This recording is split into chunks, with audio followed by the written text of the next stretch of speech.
अपने फेमस गंजे सिर और भयंकर भूमिकाओं के लिए मशहूर मोट्टा राजेंद्रन ने तमिल सिनेमा में एक खास जगह बनाई है। उन्होंने एक स्टंटमैन के रूप में फिल्म उद्योग में प्रवेश किया, जिसमें उच्च जोखिम वाले एक्शन सीक्वेंस किए गए, जिसके लिए बहुत अधिक शारीरिक कौशल और निडरता की आवश्यकता थी। वर्षों से उनके दृढ़ संकल्प और विशिष्ट उपस्थिति ने फिल्म निर्माताओं का ध्यान आकर्षित किया, जिससे वे दक्षिण भारतीय फिल्मों में सबसे ज्यादा पहचाने जाने वाले खलनायकों में से एक बन गए। लेकिन राजेंद्र को जो बात सबसे अलग बनाती है वह है सबसे भयावह पात्रों में भी मानवता और हास्य का स्पर्श लाने की उनकी क्षमता। उनकी एक सफल प्रस्तुति समीक्षकों द्वारा प्रशंसित फिल्म नान कदवुल में आई। भिखारियों के एक समूह को नियंत्रित करने वाले एक निर्दयी खलनायक का उनका चित्रण कच्चा, गहन और अविस्मरणीय था। राजेंद्रन ने भूमिका में एक डरावना यथार्थवाद लाया और उनके प्रदर्शन की गहराई और प्रामाणिकता के लिए प्रशंसा की गई। यह वह फिल्म थी जिसने वास्तव में उन्हें एक शक्तिशाली अभिनेता के रूप में स्थापित किया, जो केवल एक्शन स्टंट से कहीं अधिक करने में सक्षम था। वह जटिल स्तरित प्रदर्शन कर सकता था जो दर्शकों को पसंद आता था। हालांकि राजेंद्रन के करियर ने अप्रत्याशित मोड़ तब लिया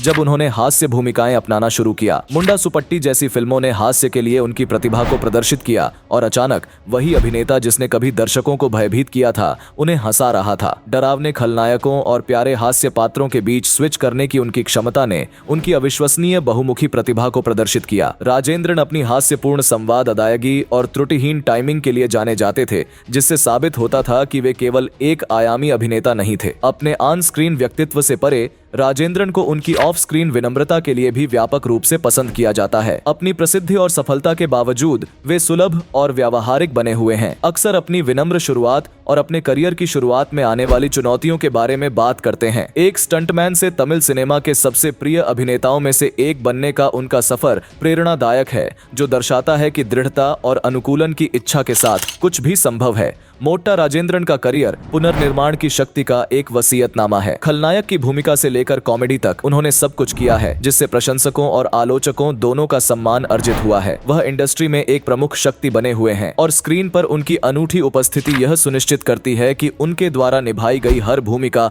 एक स्थायी छाप छोड़ती है।